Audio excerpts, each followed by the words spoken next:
Jay Pendleton, MedTech Voice. I'm here for 5 good minutes with Dr. Ahilan Siva, or Siva. That's right. Great to be here. See you. Yeah. Thanks for joining us. Absolutely. What I'd like to do is just get to know you a little bit more here, but really for the audience and for what this ends up being, it's just like there are so many moving parts to medicine, to practice. There's private practice, there's academic, there's insurance, social media, patients. You got a lot of different ways to treat the same pathology. There's an anecdote that I think maybe summarizes sort of where my passion comes from. And there's this book by Tracy Kidder called The Soul of the New Machine that came out in the 1980s. And it's basically about, there was this dominant mini computer company called DEC, Digital Equipment Corporation. Okay. And they had come out with this really great product. And the competing company's engineer was like, I had to see this thing. I've got to break it open and get a feel for it because this is the competition.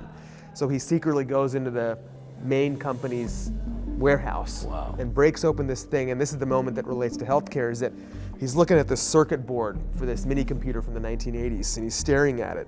And there's like 27 different components and all these little connections. And he's staring at it and he mutters to himself, like, this is too complicated.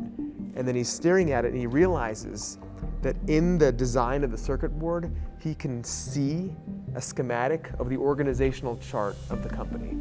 Wow. Okay, so he can see that each division designed that component, this division designed this component, they were optimizing for their own little component. Wow. And then all the connections are awkward now, and the connections between the components reflect the actual communication lines between the divisions in the company.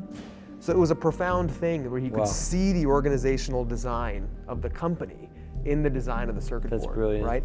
So I was reading this, and it's a passage in The Innovator's Dilemma, which Shiraz talked about in his presidential address. And I realized this is also an amazing analogy for healthcare, right? As a surgeon, I have my little space. I'm trying to optimize my practice, do as many surgeries as I can, as many high-paying surgeries as I can. The next person over is the physiatrist. They're trying to see as many physiatry patients as possible. The pain doc's trying to do as many injections or interventions as possible. And we're not necessarily talking to each other. We're not even incentivized to talk to each other.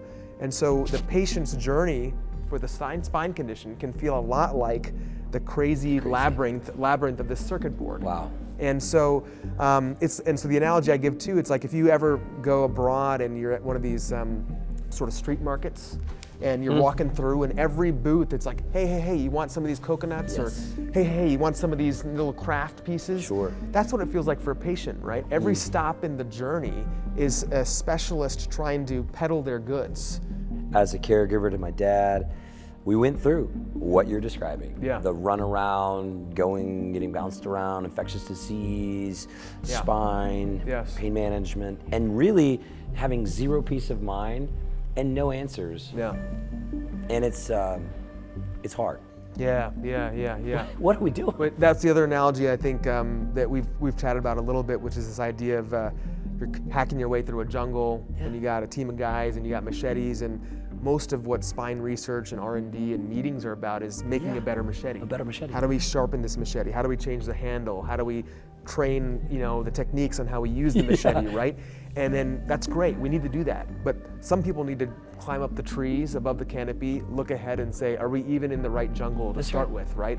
That kind of zoomed out bird's eye view of the entire care journey is something that, like, if we as surgeons don't think about that stuff, either nobody will, I think, or people that don't understand the field will do it for us, and patients aren't going to benefit, and we're not going to benefit. Well, and it speaks to why I'm sitting in this chair, because I feel almost called in a way to help tell some stories, micro stories, behind the scenes, because I know the space, at least from the industry side, at least from standing in rooms with people like you. Thanks for the opportunity, and I think we should broaden the aperture of what spine innovation can look like. And while we continue sort of procedural and technical innovation on the sort of medical science side, there's also innovation that needs to happen on the healthcare delivery side, and that's a science in and of itself. Yes, it is. And I think a lot of patients will benefit from that level of innovation as well, and I think it's important for surgeons to be in the driver's seat of that, and so I hope I can contribute a little bit to that. Really, just thank you for the time today. Yeah, It's thank great you, to see Jay. Yeah, it's All great. right, Keep good it to up. see you.